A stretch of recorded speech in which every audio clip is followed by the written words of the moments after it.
Hi there, and welcome to the delight of photography.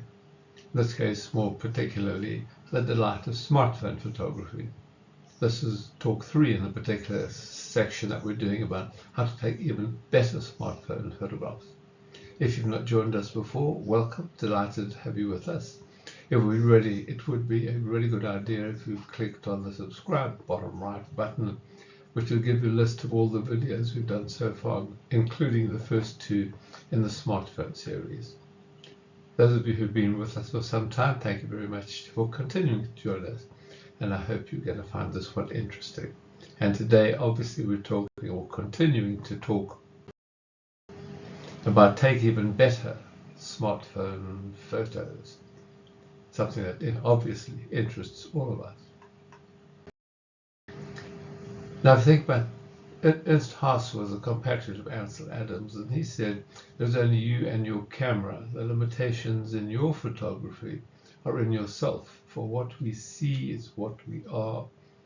That builds on the theme of some of our other talks in terms of how you become creative and how you have inbuilt creativity and how your images are always your images. And we need to bear in mind that the smartphone is not a plaything. Many people still have at the back of their mind the thought that it's a toy, and it's not. It was developed as a communication device that also takes pictures.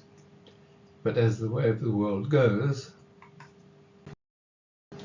it's morphed into a picture-taking device that also communicates. So its prime function has become taking pictures. And you got the virtual instant sharing of varieties of images, a variety of platforms, all sorts of things like it.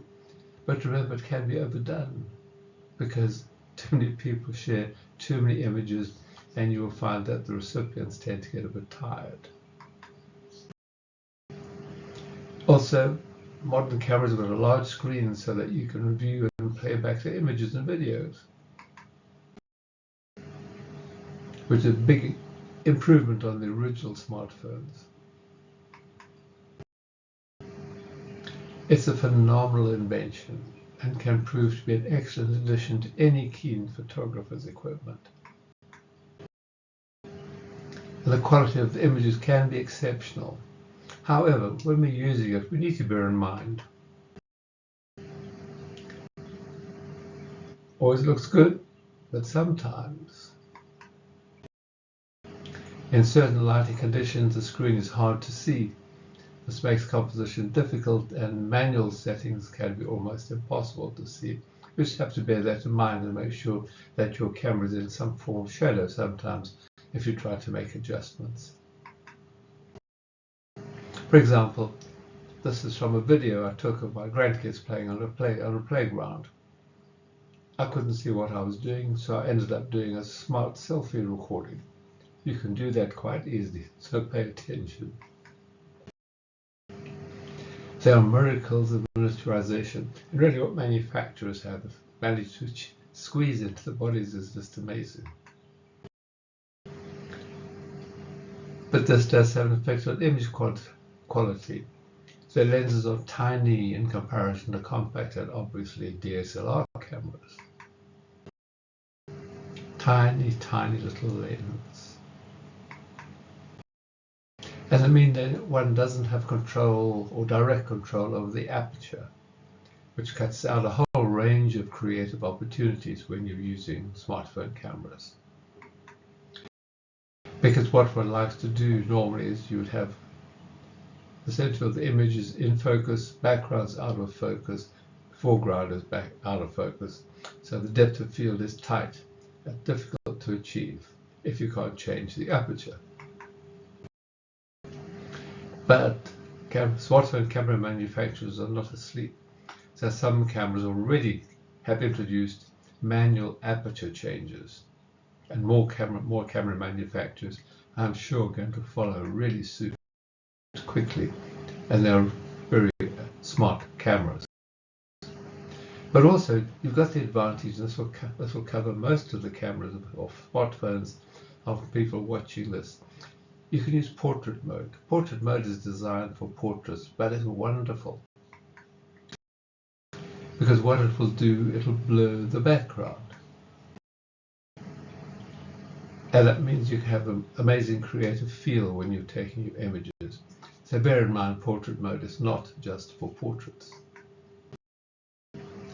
All these different phones now sport so many different cameras, because each one of these is not the lens of the same camera. Each one is an individual camera, different types of camera.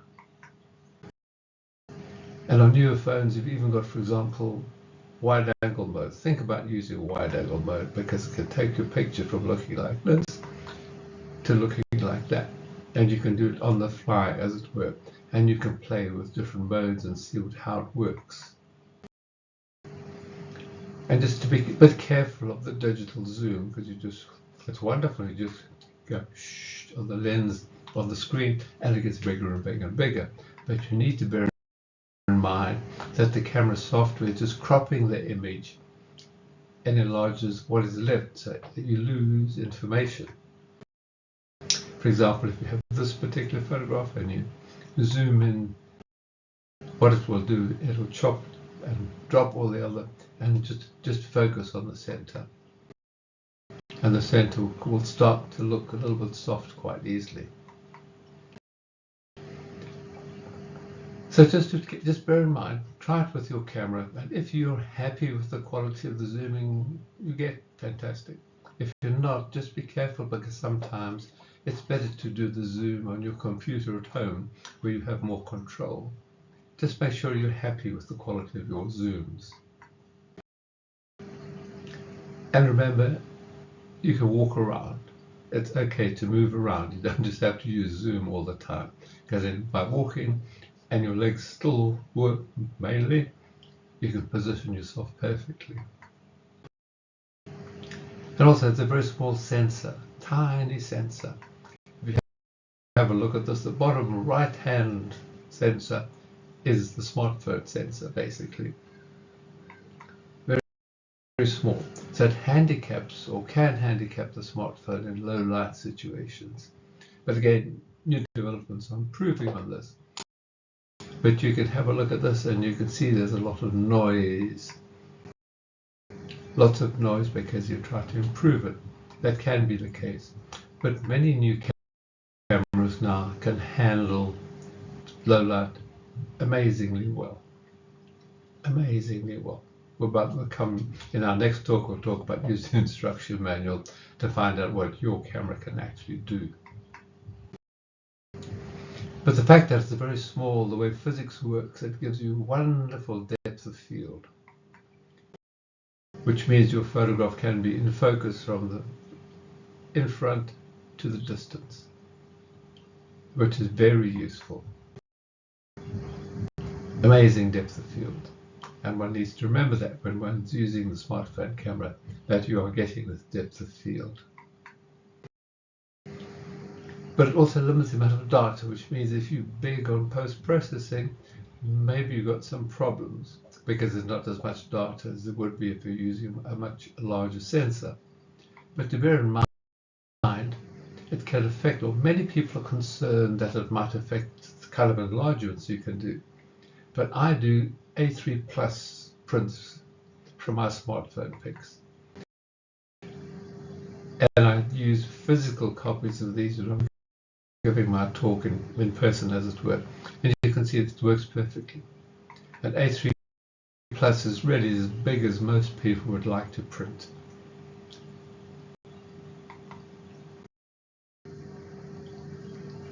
Excellent quality. Smartphone, if you're a photographer, it's a useful addition. But if it suits your style of photography and you're happy with the results, a smartphone camera may well be all that you need. And it's always in your pocket. That's fantastic.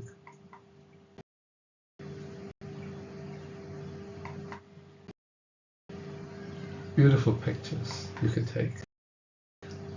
Interesting pictures that you can take. It can be a wonderful benefit to your photography in general And the key point is that you should use it to experiment. It gives you a wonderful door into creativity because you can try all sorts of experiments. So be adventurous and take lots of different images with your camera, and you will find that you're going to enjoy your photography more, and the standard of your photography will improve. The more images you take, with thought obviously, the better your photography is going to become. It will also help you get more out of life because as a photographer, you're constantly looking for images that you can capture.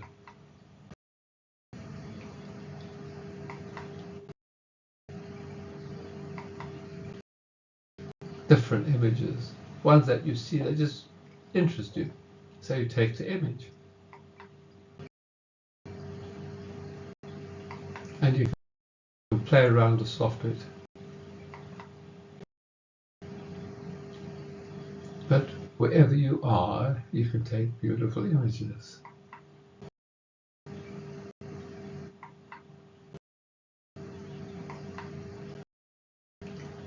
Think about the camera next time you get a phone, because it really isn't going to be the camera in your pocket. So next time, we're going to be talking about actually using your smartphone camera.